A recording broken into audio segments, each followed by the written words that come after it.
ಮೂರು ರೀತಿಯ ಕಾರಣದಿಂದ ಹೆಚ್ಚಾಗುತ್ತೆ ಗ್ಯಾಸ್ಟ್ರಿಕ್.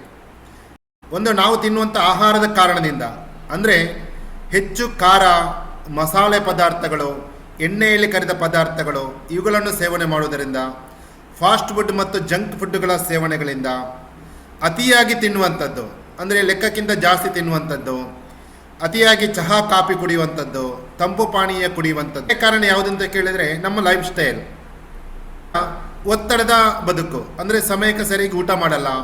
ಆಫೀಸಿಗೆ ಹೋದರೂ ಕೂಡ 3 ಗಂಟೆಗೆ ಊಟ ಮಾಡೋದು, 4 ಗಂಟೆಗೆ ಊಟ ಮಾಡೋದು, ಬೆಳಿಗ್ಗೆ ಲೇಟಾಗಿ ತಿಂಡಿ ತಿನ್ನುವಂಥದ್ದು, ಬರೀ ಹೊಟ್ಟೆಯಲ್ಲಿ ಕೂತ್ಕೊಳ್ಳುವಂಥದ್ದು, ವೆಯ್ಟ್ ಲಾಸ್ ಮಾಡಲಿಕ್ಕೋಸ್ಕರ ಅನ್ಹೆಲ್ದಿ ಮೆಥಡ್, ಅಂದರೆ ಬರೀ ಹೊಟ್ಟೆಯಲ್ಲಿ ಕೂತ್ಕೊಂಡು ಬೇರೆ ರೀತಿಯ ಸಮಸ್ಯೆಯನ್ನು ಹೇಳ್ಕೊಳ್ಳುವಂಥದ್ದು, ರಾತ್ರಿ ತಡವಾಗಿ ಊಟ ಮಾಡುವಂಥದ್ದು, ಜೊತೆಯಲ್ಲಿ ಕಡಿಮೆ ನಿದ್ದೆ ಮಾಡುವಂಥದ್ದು, ರಾತ್ರಿ 1 ಗಂಟೆ ನಿದ್ದೆ ಮಾಡೋದು, ಅಂದರೆ ಸ್ಟ್ರೆಸ್ ಮತ್ತು ಒತ್ತಡದ ಜೀವನ, ಸ್ಟ್ರೆಸ್.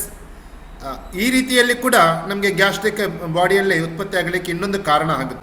ಇನ್ನೊಂದು ಕಾರಣ ಅಂತ ಹೇಳಿದರೆ ಮದ್ಯಪಾನ ಮತ್ತು ಧೂಮಪಾನ, ಇವುಗಳಿಂದ ಕೂಡ ನಮ್ಮ ಬಾಡಿಯಲ್ಲಿ ಗ್ಯಾಸ್ಟ್ರಿಕ್ ಉತ್ಪತ್ತಿ ಆಗಲಿಕ್ಕೆ ಇನ್ನೂ ಒಂದು ಕಾರಣ. ಹಾಗಾದರೆ ಗ್ಯಾಸ್ಟ್ರಿಕ್ಕನ್ನು ನಾರ್ಮಲ್ ಮಾಡ್ಕೊಳ್ಬೇಕಂತಾದರೆ